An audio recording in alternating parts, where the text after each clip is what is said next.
আপনি হয়তো IELTS এর স্পোকেন এর প্র্যাকটিসটা করতে চাচ্ছেন, বাট আপনার আশেপাশে হয়তো তেমন কেউ নাই যার সাথে আপনি প্র্যাকটিস করার কথা ভাবতে পারেন। ইন দ্যাট কেস কি করবেন? ওয়েল, এই ভিডিওটাতে আমি এরকম কিছু প্রসেস দেখাই দিব, যে প্রসেসগুলো যদি আপনি ফলো করেন তাহলে আপনি নিজে, নিজে একা একাই স্পোকেনটা প্র্যাকটিস করতে পারবেন এবং আপনার ফ্লুয়েন্সি, কনফিডেন্স সবকিছু ডেভেলপ করতে পারবেন। চলেন শুরু করি। সলিউশন নাম্বার 1, শ্যাডোইং টেকনিকটা ইউজ করেন। What do I mean by that? Well, আপনি ফর এক্সাম্পল ইউটিউবে গেলেন। ইউটিউবে গিয়ে একটা নেটিভ স্পিকারের কথা বলার একটা ভিডিও আপনি অন করবেন।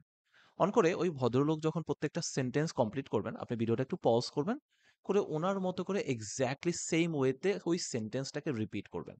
তার সেম প্রোনাউন্সিয়েশন, তার সেম ইন্টোনেশন, তার সেম স্ট্রেস প্যাটার্ন এবং এক্স্যাক্ট তিনি যে শব্দগুলো ব্যবহার করছে সেই শব্দগুলোকে ব্যবহার করে। তো এভাবে যদি আপনি প্র্যাকটিস করেন তখন আপনার আর নিজে থেকে সেন্টেন্স বানানোর প্রেশার থাকে না, আপনার ভুল হওয়ার চান্স থাকে না, এবং অ্যাট দ্য সেম টাইম আপনি একজন নেটিভ স্পিকার যেই টোনালিটিতে কথা বলে, যে অ্যাকসেন্টে কথা বলে, যে প্রোনাউন্সিয়েশন, স্ট্রেস প্যাটার্ন, ইন্টোনেশন যেগুলো কথা আমি বলছিলাম, সেভাবে কথা বলে সেটাও ক্যাপচার করা শুরু করবেন। তো আপনি যদি এভাবে 15 থেকে 20 মিনিট প্র্যাকটিস করেন ডেইলি, অ্যান্ড আপনি যদি মোটামুটি 30 থেকে 45 দিন প্র্যাকটিস করেন, হঠাৎ করে একদিন আপনি খেয়াল করবেন যে আপনার জড়তার পরিমাণ অনেক কমে আসছে, আপনি অনেক নতুন ফ্রেজেস ব্যবহার করতে অভ্যস্ত হয়ে গেছেন, অ্যান্ড আপনার ফ্লুয়েন্সি অনেক সিগনিফিকেন্টলি ইমপ্রুভ হয়েছে। So something that you can consider here. Solution number 2, self recording, বা আপনি বলতে পারেন সেলফি মুডে video recording. What does it mean?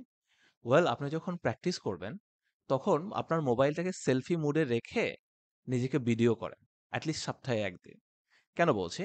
Because আপনি যখন ভিডিও করবেন তার পরবর্তীতে আপনি ওই ভিডিওটা চেক করতে পারবেন যে আপনি যখন কথা বলছেন আপনি কেমন সাউন্ড করছেন, আপনাকে কেমন দেখা যাচ্ছে, এবং আপনার বিভিন্ন ধরনের ল্যাঙ্গুয়েজ রিলেটেড ভুলগুলো, ভোক্যাবুলারি রিলেটেড হতে পারে, গ্রামার রিলেটেড হতে পারে, এই বিষয়গুলো আপনি আইডেন্টিফাই করতে পারবেন।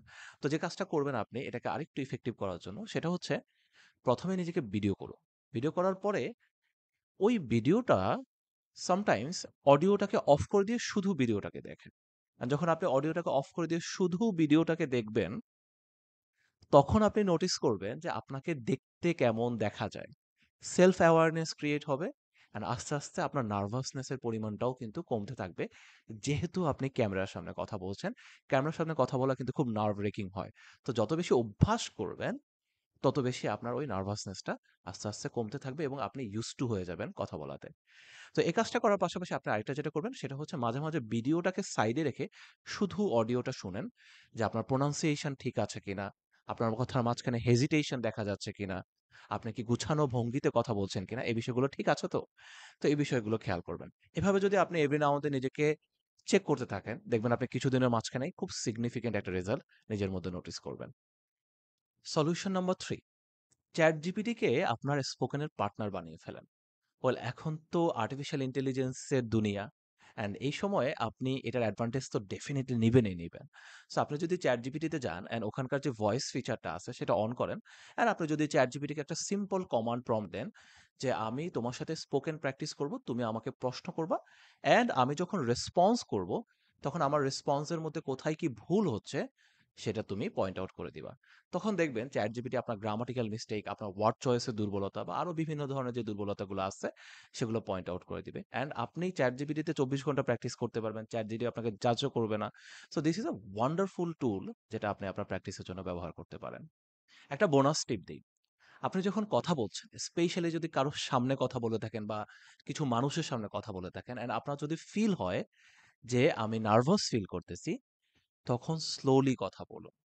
বিকজ আমরা যখন নার্ভাস হয়ে যাই তখন আমরা ফাস্ট কথা বলার টেন্ডেন্সি আমাদের অনেক বেড়ে যায়, অ্যান্ড যত বেশি আমরা ফাস্ট কথা বলার ট্রাই করি তত বেশি আমরা ভুল করি। So the next time when you feel nervous, just tell yourself speak slowly, and তারপর জাস্ট স্লোলি কনসিয়াসলি কথা বলুন, সচেতন হয়ে কথা বলুন, দেখবেন আপনার ভয় কমে গেছে, আপনার নার্ভাসনেস আস্তে আস্তে কমে গেছে। Something to consider.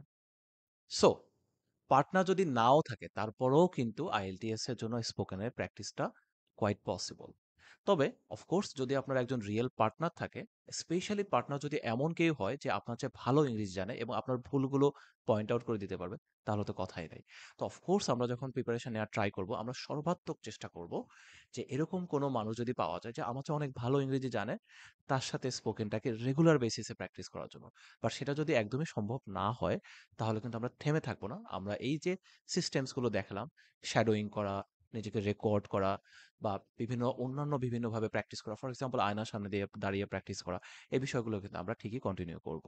সো এই ভিডিওটা যদি আপনার কাছে ভালো লেগে থাকে ডিয়ার স্টুডেন্ট, তাহলে ভিডিওটাতে লাইক দিয়ে রাখেন, কমেন্ট করে জানান আপনার কাছে কোন সাজেশনটা সবচেয়ে বেশি ভালো লাগছে। অ্যান্ড আমাদের চ্যানেল সাবস্ক্রাইব করে রাখেন। নেক্সট ভিডিওতে দেখা হবে। আল্লাহ হাফেজ। Take care.